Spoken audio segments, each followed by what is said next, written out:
Yo, what up, y'all? Welcome to another episode of Live with Coach RT3. This is episode 7, and for this episode, we have our guest, Sonya R. Price Herbert. She is the founder of Black Girl Pilates, and she also has a few other projects that I'll let her talk to you about. So, welcome to the show. This is the 7th episode. It's taking me way too long to get you on here. So you tick the box for multiple things, and I think it's important that we, in the fitness industry, we have not only a dialogue with our women, but we have a dialogue with Black women at that. And so I'm really grateful to have you on first and foremost. And I would just like to start out by asking you to give us sort of a background on, how you kind of moved into the fitness industry, and then, how you took that and kind of made your way to creating Black Girl Pilates and whatnot. Ooh, let's see. I'll try to make this try to make it a little short. So I've always pretty much worked out. I started really working out in junior high, and I was working out a lot in college, and that helped me a lot with depression and anxiety, and I liked the feeling afterwards. So I just kind of continued into college, after I got married, kids, all that stuff. I'd always wanted to do something in fitness, and my degree's in social work, so that's like one of my loves and one of, part of my heart and all that stuff besides fitness.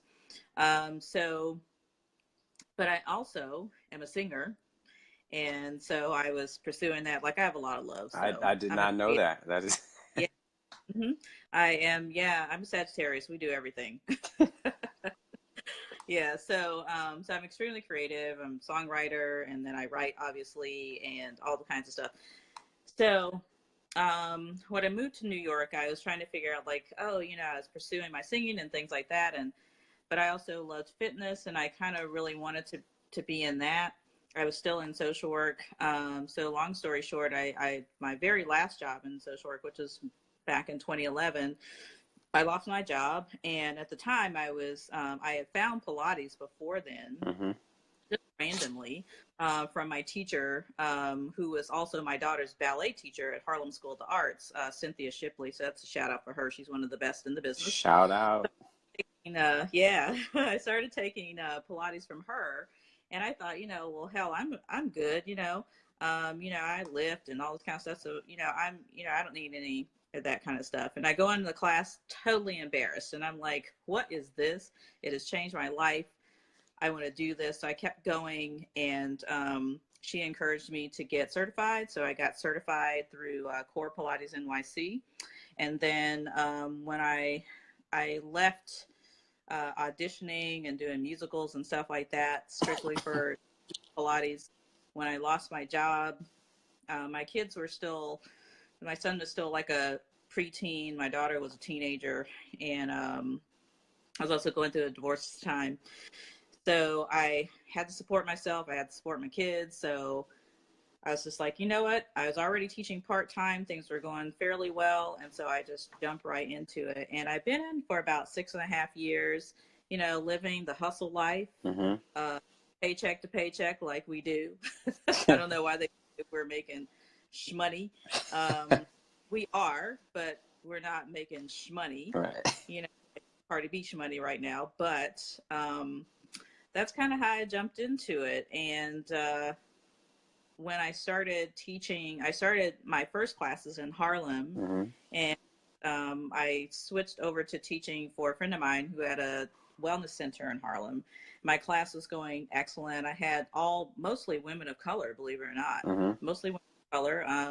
I did have a couple of men come through, which was great, and I would have anywhere from 20 to 25 people in my class, which is a lot to me. Yeah, that's a lot. I had a class for 2 years, no, 5 years, and I had two classes. That place finally shut down, and I just started I was working for Equinox full time. So Hmm. I worked for them for about 5 years and left there in 2015. But yeah, I mean, that's kind of like the short version of my journey. Um, I could talk all night. God knows that I can. Hey. But yeah, that's kind of how I came to it, Mm-hmm. and I found it. I think if it would have been anything else, and I just loved it, and it just really changed my life, I would have jumped into that too. But it was just I was just looking for my place, Mm-hmm. you know, in fitness, even if I was still going to be in social work, which is fine. But I just found that, and I decided to jump into it because I was like, I don't have a job now, so but I still have fitness. I can do it. I was already working part-time for Equinox, so I just jumped in full-time, and here I am. Nice. Yeah. So what really drew you? I mean, you had done all types of other training and stuff like that before. Mm-hmm. I'm not, I'm not a Pilates person myself. I could probably use some classes, Mm-hmm. but I don't see, Pilates being that attractive to men. Like men don't seem to like Mm-hmm. want to be a part of Pilates so much. They kind of see it as maybe being a female thing, for the most Mm-hmm. part. Yeah. So what really drew you to Pilates, and, how do you think, people in general can, both men and women can benefit from it?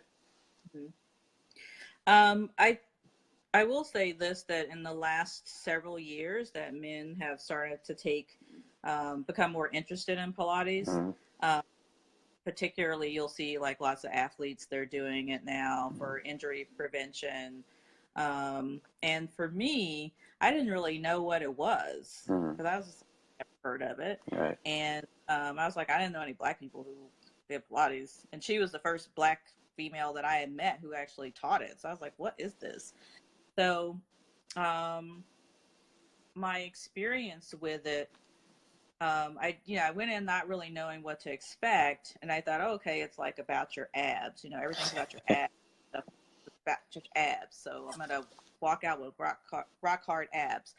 Um, but I didn't. I walked out realizing that I didn't really know as much as I thought I knew about how my body was supposed to move. Mm. Um, and we both know that, like your core is really not like your transverse and your rectus abdominis and your obliques, inner and outer. It's not just that. I Right. mean, that's your abdominal muscles, but your core body is actually your entire trunk, Yeah. from your neck down to your hips, right? Mm-hmm. Your inner and outer thighs, and then your back from your cervical all the way down. Right. Like that whole thing that's your core, Right. you Yeah. know?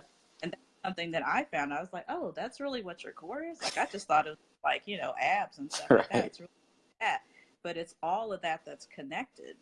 And from that class, I realized that I didn't really have a solid foundation Mm. because my trunk is my core, Right. you know? And so I was like, wow, so that's my foundation. And so with these exercises, then I can strengthen that foundation and I can stabilize that foundation so I can move more efficiently because I had some imbalances Mm-hmm. as a result of my foundation not being strong or stable. Right.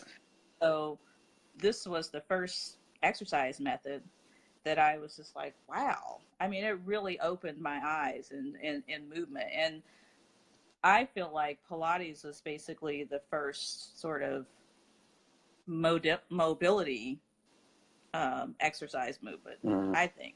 Because it started so long ago. Right. Um, and there's so many things that are very similar to it, sort of primal movement kind of things, Mm-hmm. um, but different.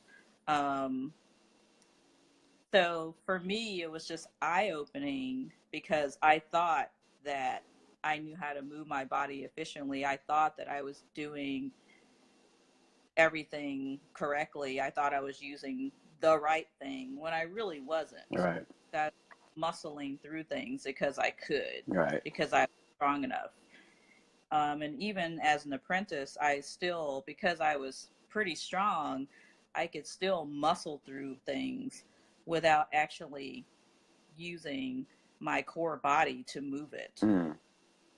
For example, like when you're doing, if you're doing a deadlift, right? So, I mean, obviously you're going to use your arms because you've got to pull the weight, but you have to brace your core to help you pull it. Right.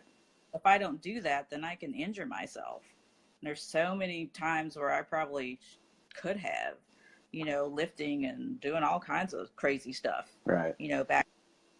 Um, but I can understand how, some men would be like, oh, I don't need to do that shit. I mean, why?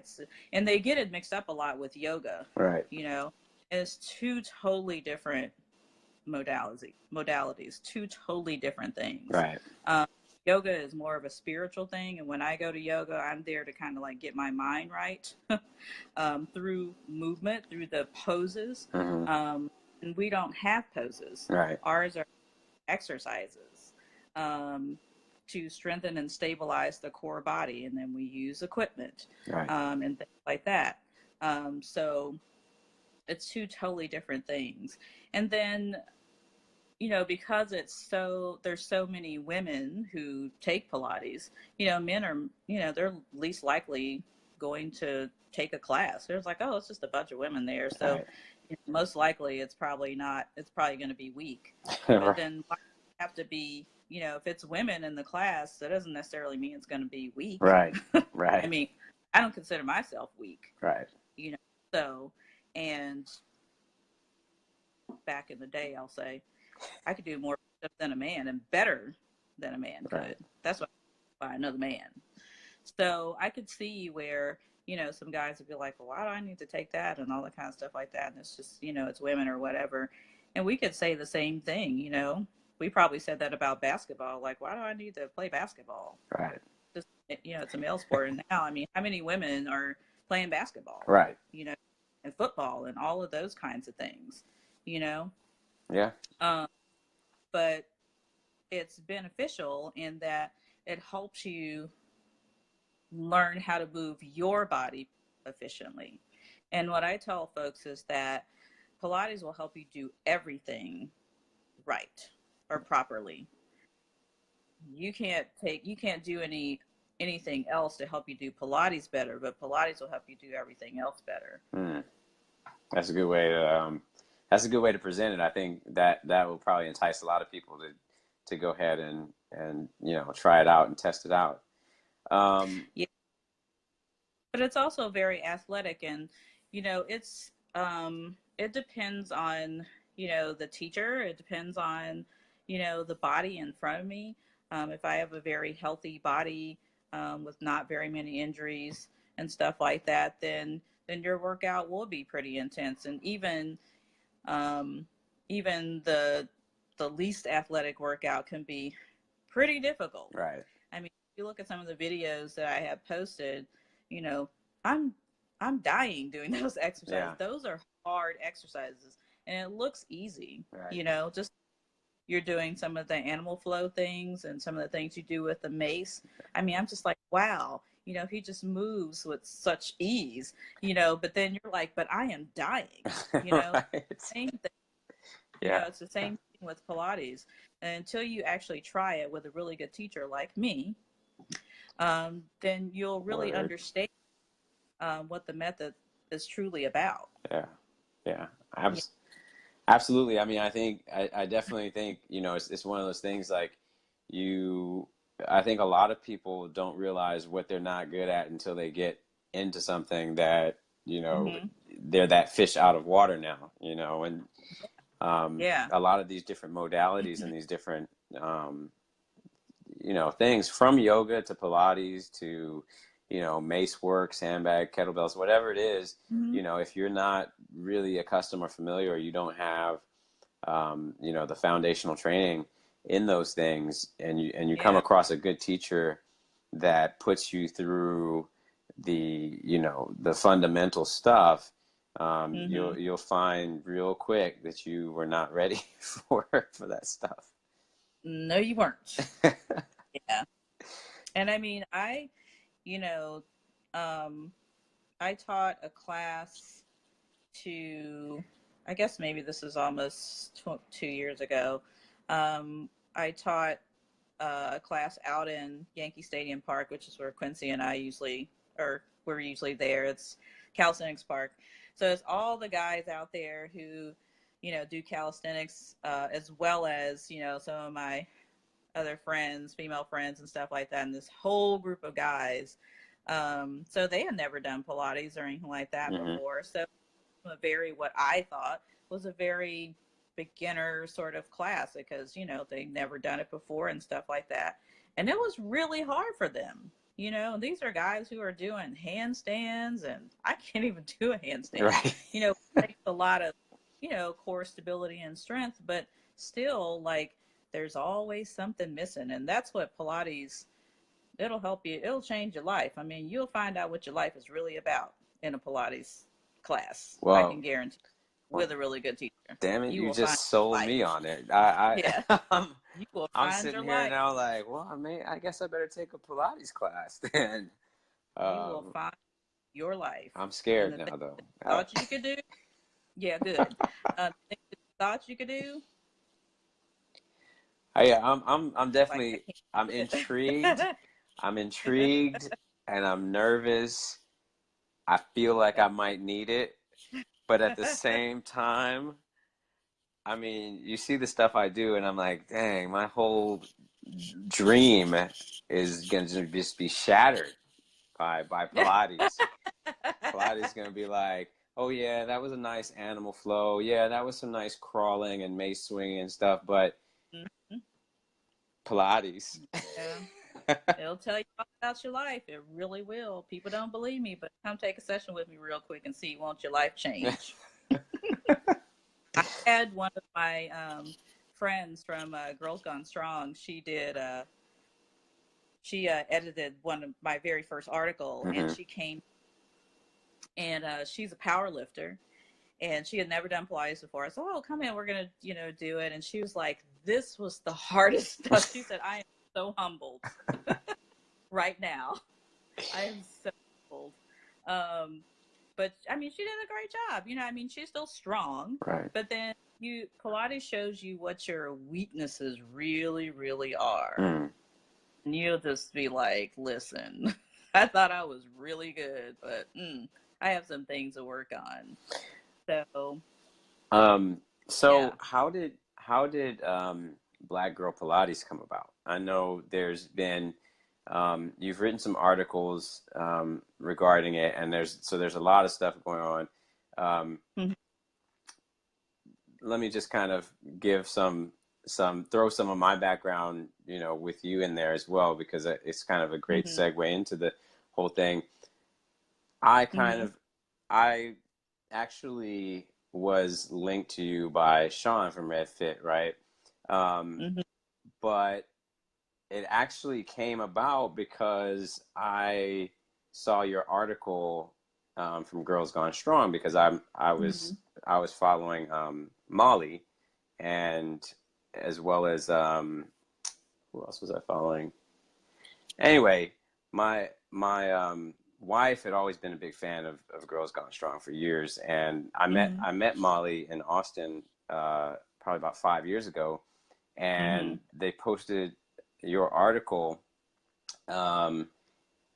probably right around or right after the election, and I remember coming across it and seeing like some of the comments in the thread. It was actually it was literally after Charlottesville. Okay, so it was a hot time.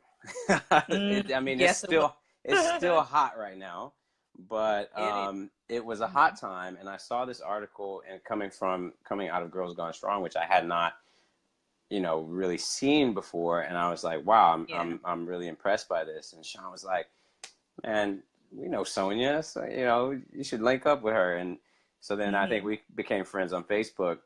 But at the same time, it kind of reconnected me with Molly, but also linked me to you, which was really great. And so then I read another one of your articles, and then you recently had an article in Self magazine as well. And so these are all surrounding, I think, Black Girl Pilates. So can you kind of explain how Black Girl Pilates came about, and then we can kind of delve into those articles a little bit? Yeah, sure. So, actually, Black Girl Pilates started. It started several years ago. Probably right around because I got certified um, for the first time in 2007. So basically, I've been teaching since 2007. So I got certified back in 2007. Um, and after I got certified, I started to wonder, like, why, because even in my certification class, I was the only Black person, the Black female apprentice. Mm-hmm. One of my teacher trainers was a Black female who is also in my support group now. And again, I started out with a Black woman who taught me, but I didn't find that there was a lot of instructors who look like me, male either, but definitely female. And so I started to kind of feel a bit alone, and I was just like, why doesn't my community know about Pilates? Because I mean, it really changed my life, you know. And why are there not that many teachers, and do we just not know, and and things like that. Um, and a lot of the women in my apprenticeship, they were all they're all like former dancers. I'm not a dancer. I dance in the club, but I'm not a former dancer. We all dance in the club. But amen. Uh, so so I thought, well, I know a lot of like Black dancers, so where are they? Um, and so as I started to teach and things like that, and when I worked at Equinox, there were three of us. There was myself, my friend Maura Amina, and one of my good friends, Michael, who's male, and those are the only three that I had really seen at Equinox. I mean, I think there was a few dotted, throughout, and so I was just like, this just doesn't seem right. Like, why is there no one? Like, why am I just barely seeing people? So then it originally was called Pilates Instructors of Color. So I thought that up, and I was like, okay. So somehow I was able to get in touch with Diane Harvey, who is also a part of my group. And I met up with her, and I talked to her about how I was feeling. And I was like, well, do you know anybody else? I mean, is it just me, you, and like these two other people that I knew? And so she said, yeah, I actually know quite a few. So I met Sarita Allen, who is also in my group and absolutely wonderful, and a few others, Marcia Dater and Dallas Fuentes, um, and Diane. And so we're all supposed to meet up. We're going to form this group and have a board and blah, all this kind of stuff like that. And, because of our schedules, we just weren't able to see it through. And Diane and her husband, they have their dance company, Forces of Nature. So I mean, that was just a lot of them had a lot going on. So it just kind of disintegrated from there. Mm-hmm. So then it died for a moment, and last year in May um, is when it sort of just started to come back up again. And I think not just the results of the election, but just over the years, with our previous administration, my president, and then y'all's president is now in there now. All of the things that happened just sort of, brought all that back up.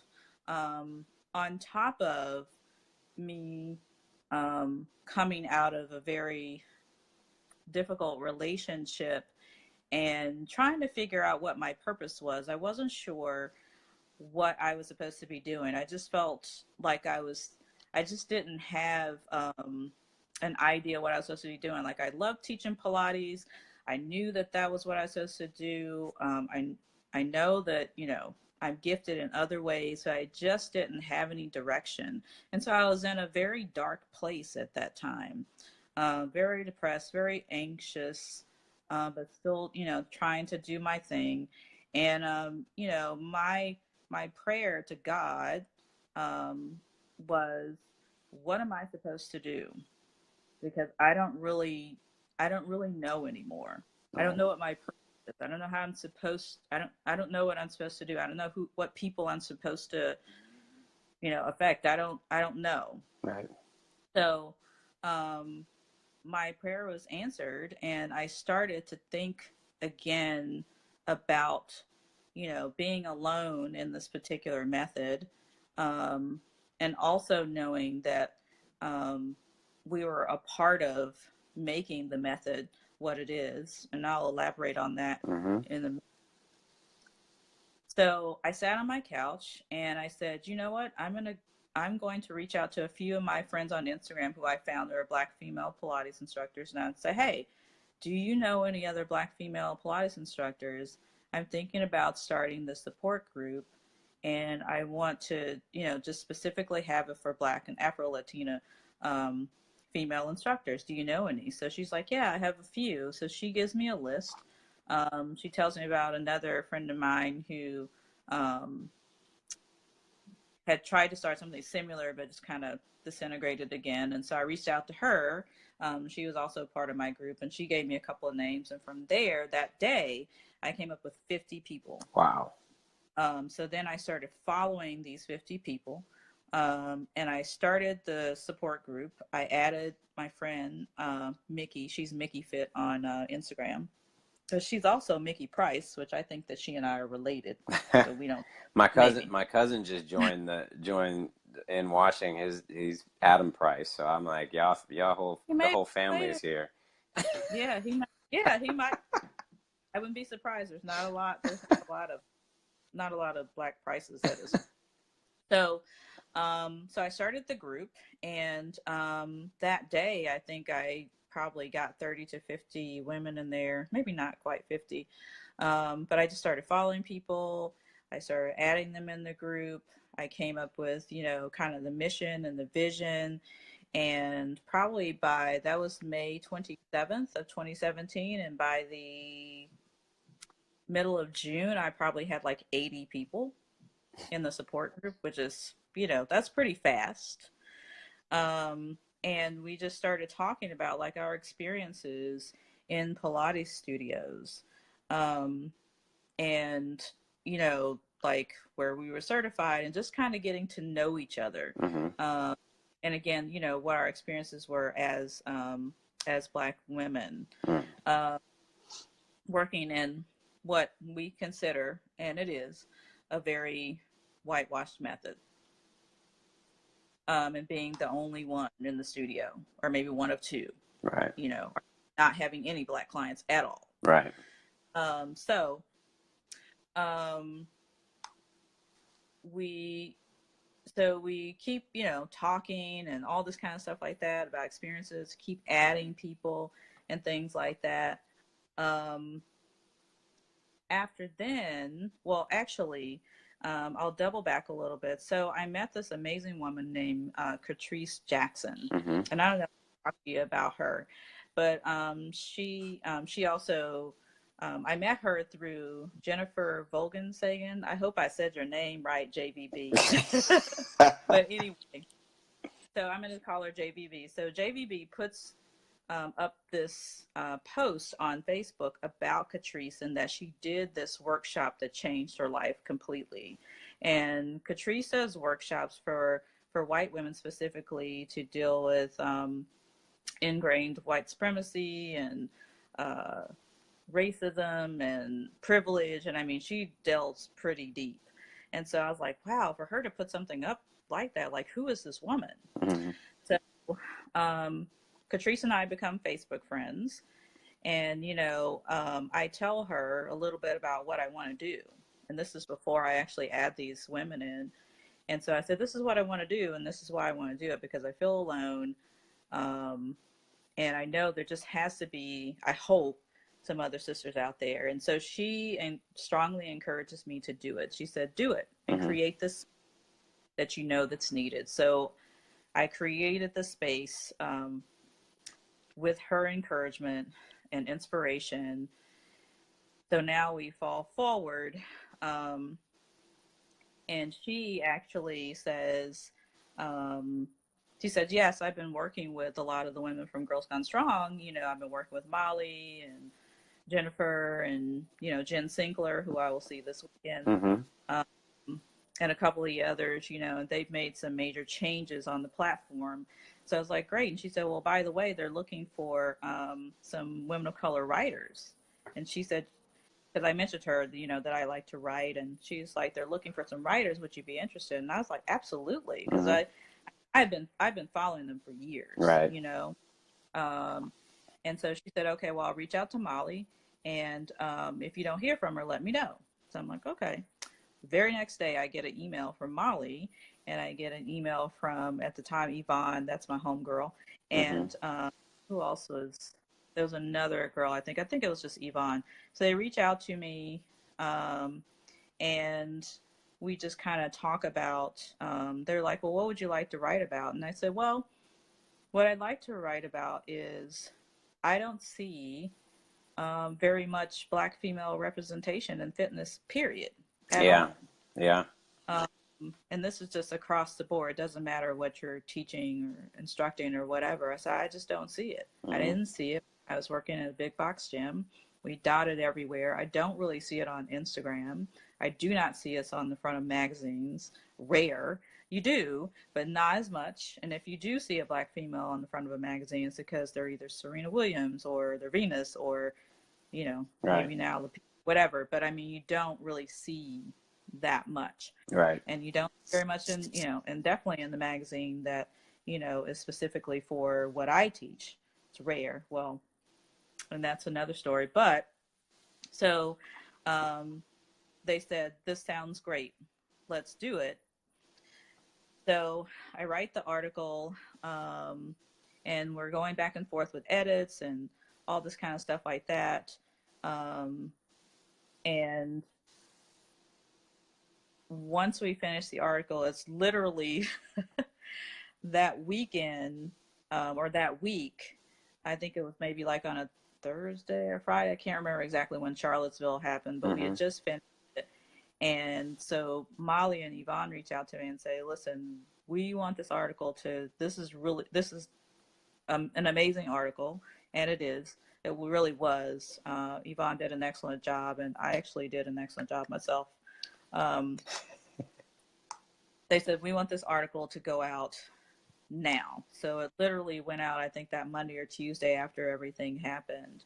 And from there, I mean, things have just kind of like blown up. People are asking, like, and I mentioned, Black Girl Pilates and the reason why I started it, Mm-hmm. that stuff. And things have just kind of like gone up And since that's then. We just on a big escalator. and that's So the let's talk about Black female representation in fitness article, right? that's that article. Yeah. That's that article. Mm-hmm. Yeah, I Yeah. remember. I remember. I distinctly remember sharing that with my wife when Mm-hmm. it came out. So my wife has been following. When we used to live in Thailand together. My Okay. wife was following Girls Gone Strong way back then, um, Mm-hmm. and who knew that we'd end up at this point where I'm talking to you. I know. you know Yeah. um so it's really interesting to see um how far things have actually come with that. And Mm-hmm. you wrote another one there as well, right? I did. I went just a little deeper and just gave a little bit more personal. Um, I talked a little bit more personally about why I started Black Girl Pilates, and I talked about sort of my dark place.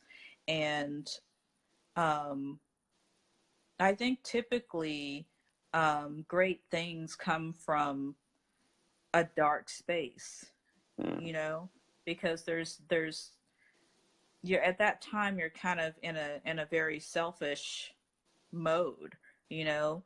You can't hear anything else but yourself, um, and so you're kind of just trying to figure things out in that space by yourself.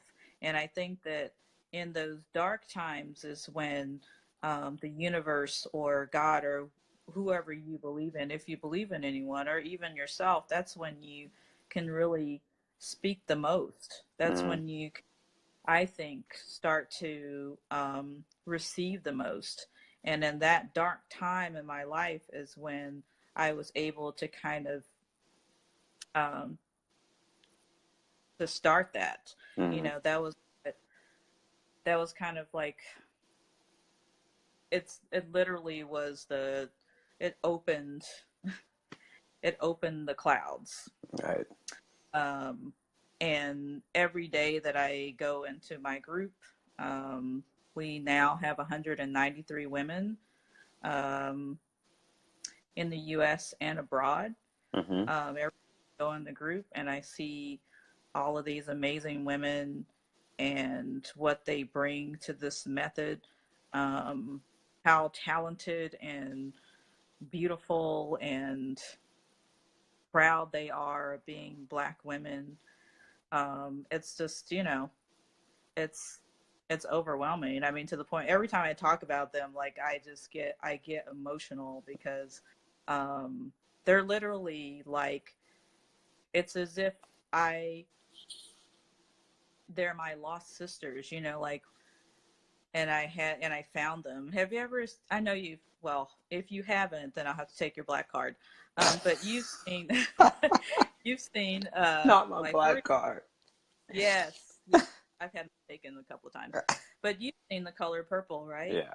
And you've seen the part um, where Oprah, I can't remember what her person was, but anyway, where she meets her sister again, right across the field, you know, and they just go running towards each other, and then she meets her kids, Mm-hmm. you know, like that, and it's a very emotional time, and so that's how I feel, you know, every time I go in the group, every time I bring a new person in the group, it's as if I'm finding my long lost family Mm. that I'm searching for years or decades, and I finally find you, and we're in this amazing embrace, and then I can just take a breath because I found you. Right. And that's how every time I go in the group.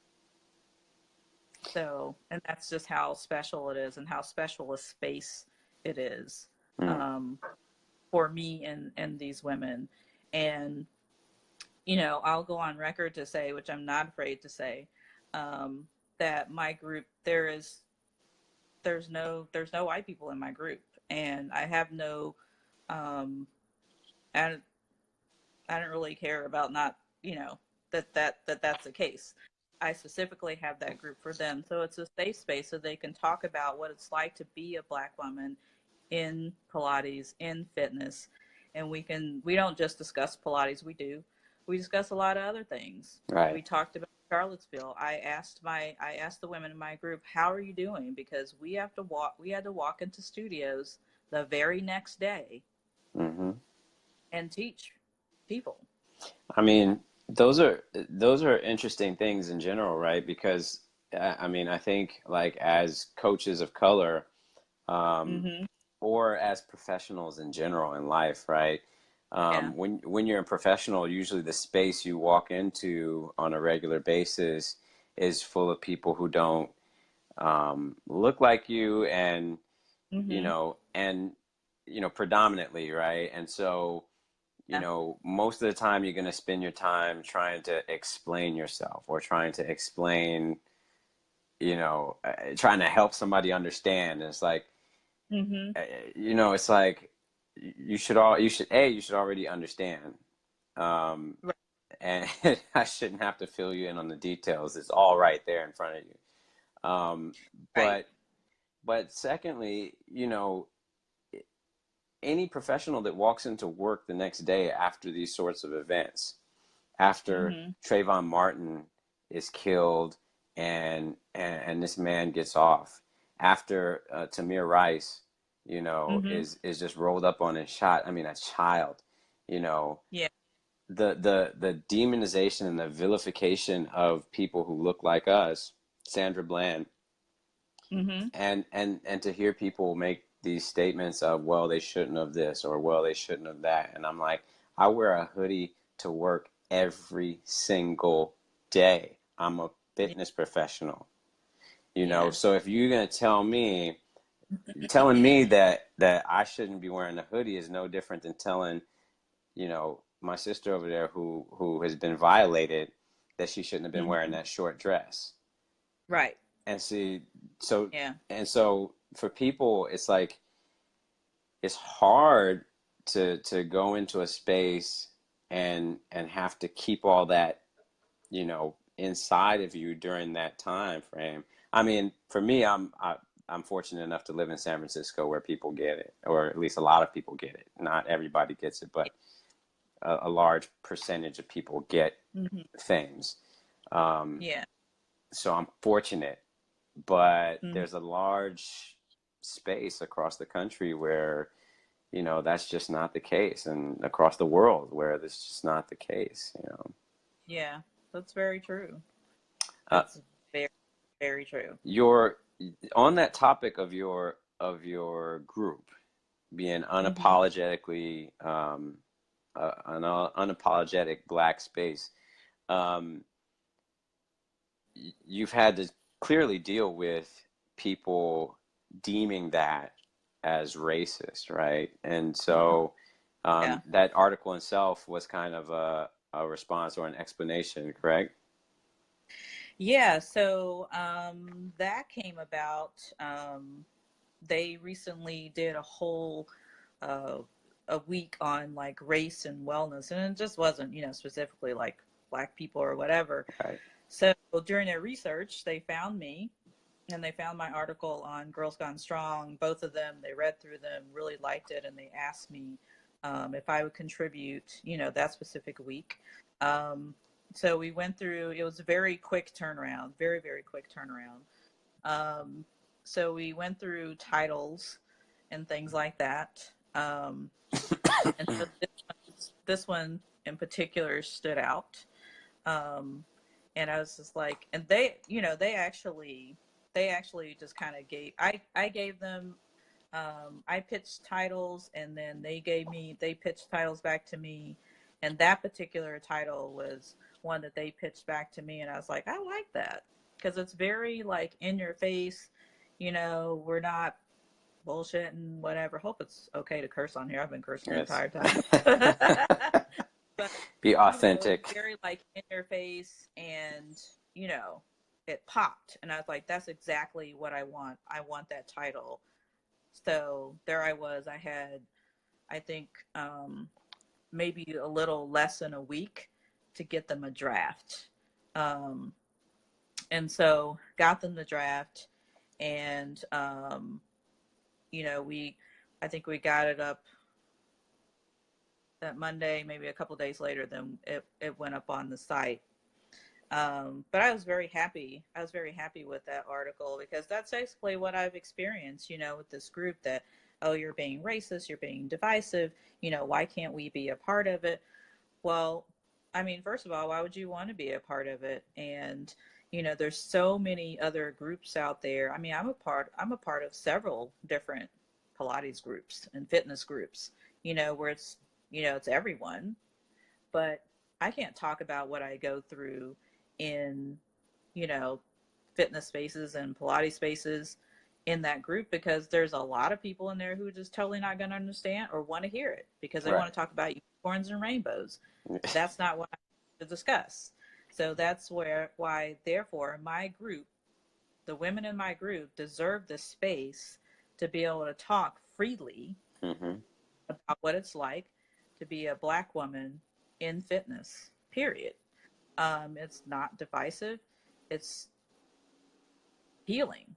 Yeah. I mean, why would you want, if you have been, why would you want the person that triggers oppression be a part of a safe space, you know? Right. So um, they deserve that space. I deserve that space.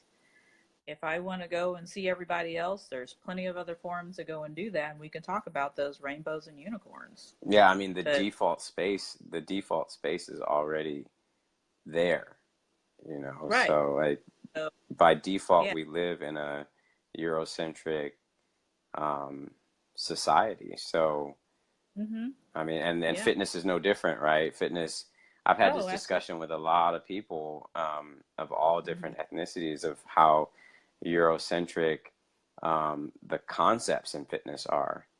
Um, Mm-hmm. Oh yeah. and Mm-hmm. I always go back to like Hidden Figures. And I tell people like, you know, Hidden Figures was not just a story about these three black women, but it was a Mm-hmm. story, it was a story about how when you deny A, black people, when you deny B, women, Mm-hmm. a seat Yeah. at the table, nothing's going to get Mm-hmm. done. And Exactly. if you add that diversity in there, if you add those brain cells and that brain Yeah. power that's there Mm-hmm. in those people to Mm-hmm. the mix, then the contributions are immeasurable. It's Mm-hmm. proven. It's proven. So Well, case in point, Alabama. I right, mean, right. what is there to say? Thank you, black women. There you go. Yes, thank. Hey, you know, um, I mean,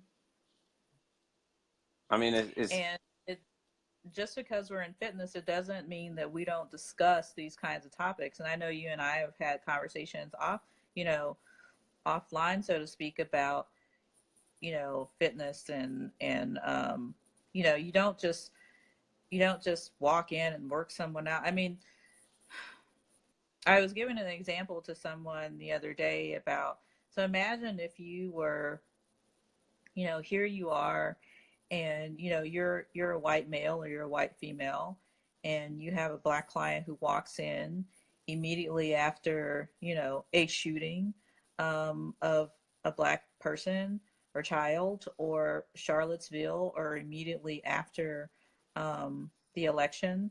Um, and there's something, and you get, it's pretty apparent that they're a bit distraught about something. You ask, which is typically what we do as professionals. How are you doing?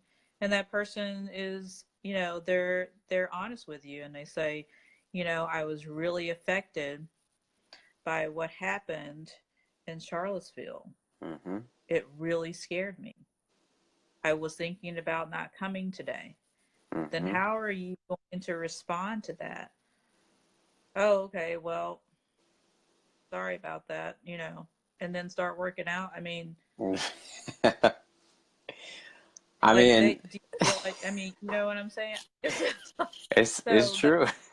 that I give, Yeah, or you can flip the script, and maybe it's you or me, maybe it's the you and I, coach, right? we're working with, yeah, we're the coach, and our client comes in who's white, and of course we're dealing with what just happened. you know Right, they can tell. If they're a long-term client, they can typically tell if something's going on with you. They're like, oh, how are you doing? right, If you don't have the same energy that you typically give them, right, then they can tell. And if they ask or whatever, and you're like, well, I'm doing okay, just kind of, and then what if they bring it up? Like, hey, did you hear about the shooting? Yeah, I did. right, And then they give their opinion on it. right, Maybe it's not, maybe it's sort of like, well, that person was a criminal anyway, so I think I shouldn't. Then you have to deal. Then you got to train that person. yeah. And you're like, okay, you know, I mean, that's those are all very, very interesting things. Like I said, once again, I live in a space here in San Francisco that um, for the most part, the people I interact with on a regular basis are um, very open-minded and understanding and empathetic. mm-hmm. And most of the time, that's the reason they're here in San Francisco and not Mm-hmm. in the state that they came from. My Mm-hmm. clients are from, they're like, oh, I'm from Kansas. I'm like, oh, well, you go back to Kansas? No, I don't really go back there. And Mm-hmm. like, okay.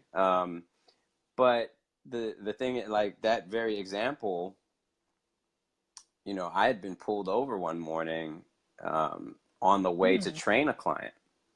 Um, Mm-hmm. and, you know, any black person who's been pulled over knows how it feels. Yeah. And I don't care how nice the officer was or whatnot, you you don't know. You don't know. Yeah. And with what goes on around the country, you just, you know, every breath you take in that vehicle is a Mm-hmm. tight one. Yeah. And It is. I got to my client, and you know, first thing she says, you know, well, you know, how are you this morning? And I was like, actually, I'm okay, but you know, I was worried I was going to be late because I got pulled over, and Mm-hmm. I'm really just kind of happy that I'm here okay. And Mm-hmm. she was kind of like you really like think like that? And I was like, hell yes. You know, like what, See what's going like on in have you America. have you seen the things that go on? So I mean, it's like these are things that never cross the minds of people. And people always say things like, "Well, Rich, you're a nice guy. Well, Rich, you're this." Everybody's Mhm. saying that until I'm the one on the side of the road leaking. Right. And so then Yeah. what are all those people going to say? All those people going to Mm-hmm. stand up and be and come to my defense? Or, Yeah. you know, are all those people I know throughout the fitness industry across the world, across the nation, going to say, well, Mm-hmm. Rich must have been moving too fast. He must have reached, Yeah. you know, for too fast, or he must have done Mm-hmm. something. So are they going to make Mm-hmm. excuses, you know, for why I'm in that predicament? So yeah, Will you that's be real nice stuff. guy still? What's that?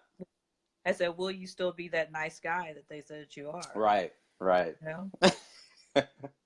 So it's real, you know, from both a client perspective, client trainer Mm-hmm. relationship, trainer client relationship. Mm-hmm. These are very, very real things. And then I think, you know, representation as well from the position of being an authority in our industry is also one Yeah. that's challenging. That's a rarity too. And so with that, I want to kind of bring us back to something you mentioned earlier. Um, there aren't a lot of people recognized as authorities. A lot of people of color or black people Mm-hmm. recognized as people of authority in the industry. Of course, you have, you know, Mm-hmm. people who hit it big like Sean T or Yeah. Billy Blanks, but I don't really consider them authorities in fitness. I consider them just, Yeah. you know, athletes who kind of, you know, have a good Yeah. charm about them. Right. Um, so with that said, going back to Pilates, and you mentioned Mm-hmm. that historically Pilates, we've had some contributors or some contributions, some important contributions to Mm-hmm. Pilates. And what exactly was that?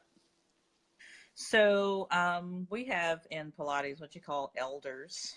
And one of those elders, and the elders are considered folks who worked with Joseph Pilates himself. Mm-hmm. So one of the elders was a black woman, a very fair-skinned black woman, but she's very black. And her name is Kathy Stanford Grant. She's since died, I think. I can't remember the year, but a couple of years ago. And so she was one of the elders. She worked specifically with Joseph Pilates. She had her own, she had a Pilates studio in, when was it? What was the name of the stores? Bendels, I think. I'm not a New Yorker. I'm from Texas, so I'm still trying to remember. But anyway, she had a Pilates studio in this big exclusive like department store. Um, and um, she she really did a lot for the method. I actually just learned a lot more about her through one of the women in our group, and I mentioned her earlier, Sarita Allen. Mm-hmm. And Sarita is she's a former Ailey dancer, and amazing, amazing dancer. but she worked very closely with her, along with another woman who is she's a part of our group, but not really in our group because she's not on Facebook that much, Wendy Amos. They both worked extensively with her. And she kind of like had her own thing. I think all of the elders sort of took, they took from him, and they just kind of sort of started their own little something. And she was one of those folks, and Mm-hmm. found out that she was also very that she did a lot for the dance world as well, like a lot more than I could ever imagine. So she was that person for us. And it's funny because a lot of the women in my group they didn't know she existed. Some. Mm-hmm. B, they didn't know she was a Black woman. Mm-hmm. And it's funny because um, you know, if you ask someone in Pilates about Kathy Grant, they're like, oh my God, she was awesome. I got a chance to work with her. I used to go to her classes. I used to take sessions from her and all this kind of stuff like that. But, it's like, but you didn't really talk about her Blackness, which was interesting. And I mean, even me as a Black woman, I knew that she existed, but for some reason, I didn't seem to, she didn't seem to exist as a Black person. I'm not sure why. And, again, I'm a very light-skinned Black person. And she, I don't know if she was lighter than I or whatever, but I mean, but she was a Black woman, and I don't understand why I was not making that connection. And I think a lot of the women in my group are kind of wondering the same thing, like, why were we not connecting ourselves to this? And maybe it's because we just weren't seeing enough of us in the industry. And now that we're seeing, especially in this group, and on, our feature page and Instagram and stuff like that, now that we're seeing that, we're like, oh my God, it's clicking. And I still haven't figured out what that disconnect was. Maybe it's back to the whole default thing, like everything defaults to white. And so it's just like, well, maybe we're not important, but we were, because this woman made such a huge contribution to Pilates and to why, why we as Black women are teaching Pilates, Mm-hmm. why some like Sarita is teaching Pilates, why someone like Wendy is teaching Pilates, and several of the other women in my group who got a chance to work with her, why they're teaching Pilates. Right. Even my teacher, I found out recently, she was introduced to Pilates by Kathy. And I think that was, she again, was that person who was just like, was the inspiration for them to become certified. Right. So, oh my God, Black woman in front of me who's amazing, and I want to do this, Right. But then somewhere in there is like a disconnect, like, yeah, she's Black, but then it's like, oh, she's Black? Oh my God, yeah, she really is Black. We knew that, but we didn't really know that. But I think now with the group, we really know that. So, so she, she's literally like our little idol in a way. I'll not alive anymore, but I mean, she made a huge contribution to Pilates, and not just for Black people, but just period. I mean, Right. I think anybody in the Pilates business would tell you that she's definitely one of those people. They would probably name her, and then they would name one of the other elders who's also since died, who are probably the biggest contributors to the Pilates method today. Yeah, That's pretty amazing. And but I she mean, was almost like a figure, almost. Yeah. Yeah. And I mean, I think there's strength in that, right? There's strength in knowing that there are people who were contributors before you, right? Mm-hmm. If you don't know that, like in most things, if you don't know that, then you don't feel an attachment to it, or you don't feel like there's, a space for you to be there and do those things, right? Very true. Very true. So tell us a little bit about some of the new stuff you got going on. So you've got Commando Fitness Collective and Black Girl Fit and Well. Yeah. So I just rebranded. It used to be Commando Core Fitness for many years, and I just rebranded it because I had other things going on, and so I needed sort of an umbrella thing to kind of house everything that I do, which is like writing and speaking and these other platforms. So Commando Fitness Collective is just like the umbrella for everything underneath. And then, so my newest platform and it's funny because right when Black Girl Pilates started, that was when I came up with Black Girl Fit and Well at the same, literally at the same time. I mean, once you like find your, like your purpose and stuff like that, like all kinds of stuff just starts to happen. I'm sure that happened probably when, you started doing the MACE thing. And so you're like, oh my God, I'm going to do this and that. And, I'm going to put this workshop together. And so, so Black Girl Fit and Well came out of Black Girl Pilates because, again, I wanted to also create a space for Black women who are not necessarily, they would be necessarily our clients, I guess you could say, but I plan to curate events specifically for Black women to see Black women within the fitness industry come together and talk about the importance of health and wellness, and for them to see all of these women in one group on one panel. So someone who is, a power lifter, someone who is, who teaches, I don't know, several different things, but they would see all these women on this one panel who teaches yoga, who teaches Pilates, who powerlifts, who Olympic weightlifter, CrossFit, who's a nutritionist, and they see all these women on this one panel, and they're able to ask all of these women, questions at the end of the panel, and to actually have all of that on one stage with another, with the group of Black women to actually see that, I think is just powerful. Working on that now. The first one will be in April in Harlem. And I already have some committed panel members now, and everybody, their background is in fitness is, pretty vast. So they don't just teach like one thing. They might, do a little bit of everything. This one we're gonna talk about. We're just gonna kind of do like a State of the Union of fitness for the Black woman, what that looks like. How people are feeling about it, how we're feeling about it as fitness professionals, what we're seeing.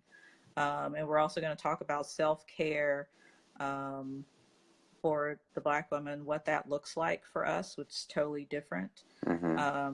Feels, do we even know anything about it? We're going to talk a little bit about that. And we'll also have like a 30-minute workout as well. So I'm really excited about bringing all of this sort of Black girl magic energy on this one panel, and to actually bring the worlds, all the different, worlds of fitness together in one panel. And for my community of Black women to be able to see all of these women, in front of them, I think is just going to be amazing, because when do you see that? Yeah, you don't. When? Just like you were talking earlier about, some of the conferences, like you rarely ever see us as presenters, No. or workshop leaders. You might see one, but you won't see, would you ever, I don't know, maybe in our lifetime, will we ever see that in a larger conference type of thing? Right. And so that's what I'm trying to create for my community, because I'm really about my community, and I want to see us be healthy. I want to see us be fit, whatever that looks like for us. And I want us to see examples of those people, that were out there. It's not just one here and one there. So I'm really excited about this new platform. It's going to be a lot of work because I'm doing that. Black Girl Pilates, Commando Fitness Collective, and all that And stuff. That, you, huh? I said, and I saw you did something. You're doing something now with yoga, and you got Q out there, and a few other people. I'm Yeah, like, that's man, what is all this? You got yeah, that is not my platform, believe it or okay, not. I am just a part of it. Um, I go to yoga because I need to open up my fuckers on a regular basis so I can be nice to people. But yeah, that's not my platform. That's actually that was started by my friend Aisha. Um, Bam. So she started that because we typically will go to yoga together right, a lot. Um, I don't typically make it to the gym with them, but we typically show up together for yoga, and we'll usually have like brunch afterwards. So she was like, you know what? People are always asking, like, hey, I want to go with you guys. When do you go? And what classes do you go to? And so she just started it right then and there. So I'm just going to start this platform called Yoga Squad NYC, and then we're just going to put up a picture every time we go, and whatever class we decide to go, we'll announce it there. And if you want to come, fine. If you don't, that's fine too. So yeah, so that's not my platform. that's pretty I've been cool great. though. That's pretty cool though, because that It way, I is. mean, because Yeah. I go to yoga class, Mm-hmm. and if I see another person of color in there, I'm like, hey, yeah, hey. Uh, Yeah. yeah, I we know. gotta do that. Like, The hey, head yeah, nod. I see Yeah. you over there. Uh-huh. You'll be so um, happy. And, yeah, I mm-hmm. mean, it'd be a class of like 40, 50 people, and you're like, man, it's only one. I'm the only one here. Feel like I'm back in college again. Um, I know. but I mean, these these kind of spaces, right? Kind of, it's nice to have a group, right, to go and kind of show up in that space. For one, it makes you feel comfortable, but two, it kind of Mm-hmm. makes everybody else feel a little bit uncomfortable. And then they have to, I think they should question that. I think they should be questioning themselves in that point. Like, why do I feel uncomfortable about this? Mm-hmm. Especially if you have, I mean, the majority of our group, I mean, you saw in the group picture, I mean, is it most of us are black, most of us are not. We do have, our friend Emma who comes with us, and I mean, she's white, Hmm. or whatever. Um, and it's not specifically, um, I don't think her platform is like specifically like it's just black people just happen to be, Right, most of us are black, you right, know. Whereas my platform is specifically that. Like I right. make no apologies for it. Um, but yeah, so far it's been pretty fun. We've done one other class together. Um, so that's been a lot of fun. So the folks out there who want to know what we're doing and where we're Yoga going, Squad. yep, Yoga Squad NYC. You can go there and see what we're doing and come with us and all that stuff like that. I mean, I'm going to go to yoga, period. Right. Twice a week, I'm going to be there. Um, but it is great to go. It is great to have my friends there and to go. Quincy just said, "Hey, I'm reading Yeah, I was some reading of the some of them too. yeah." There was I can't. one person, I think, asked a question. I think there was only one question um, this whole time, and it was I think he was asking like, what was the difference between uh, floor mat Pilates. and equipment Pilates? Yeah.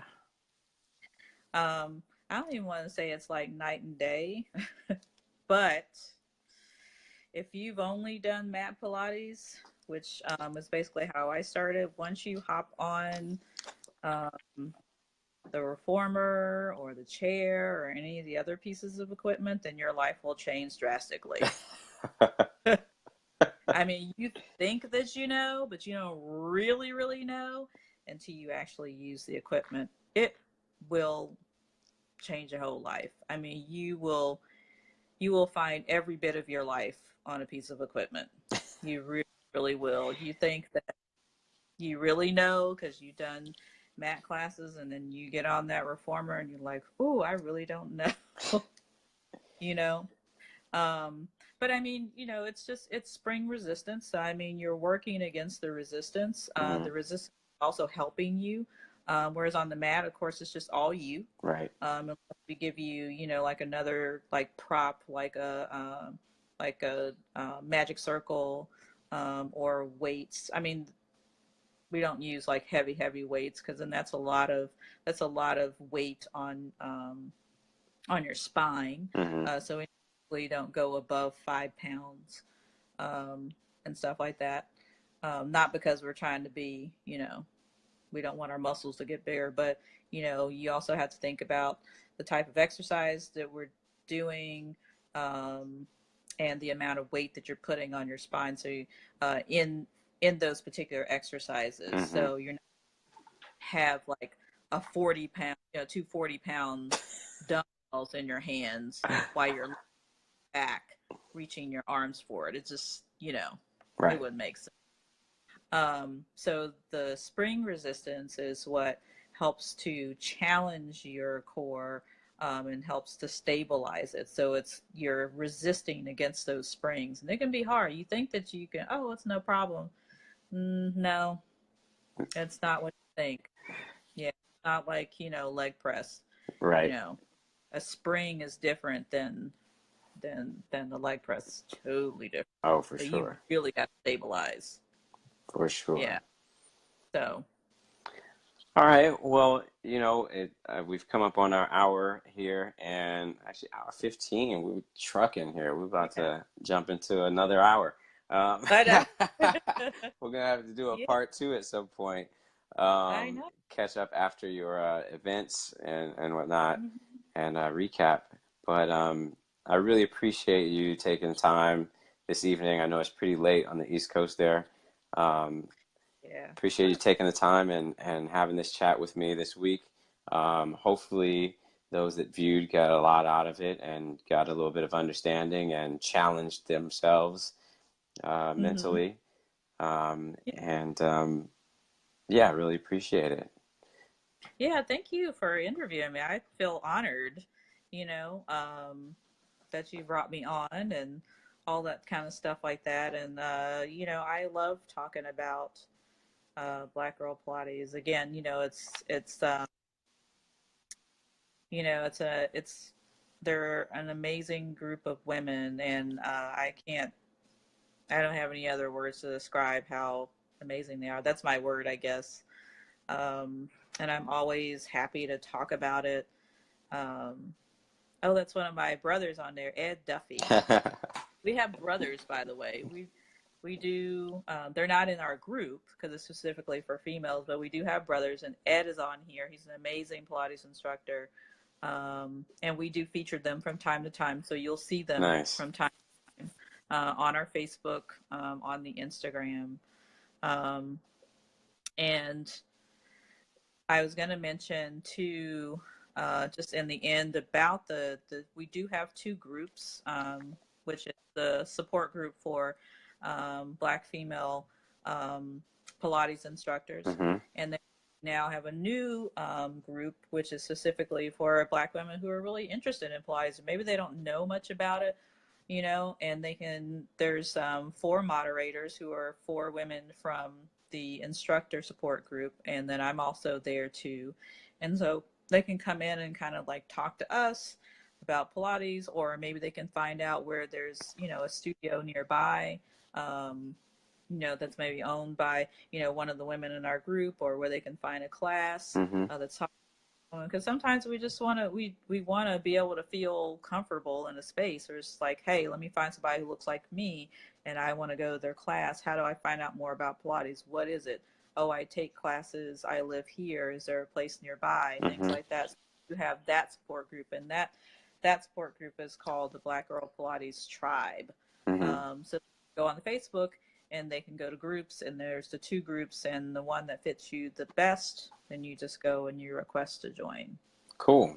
Cool. Yeah. So Well, that's awesome. There's a lot of content there. You can check out Black Girl Pilates on Instagram and Facebook. As as Sonya said, you can check out those groups if you're interested, if you're a Pilates instructor, or if you're just interested in Pilates in general.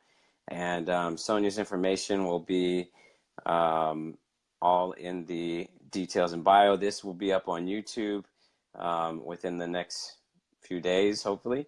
And you can check it out there as well. So thank you once again, Sonya, for joining us. Really Thank appreciate you. it. And Yeah. have a good evening. All right. Wonderful. Good night. All right. Good.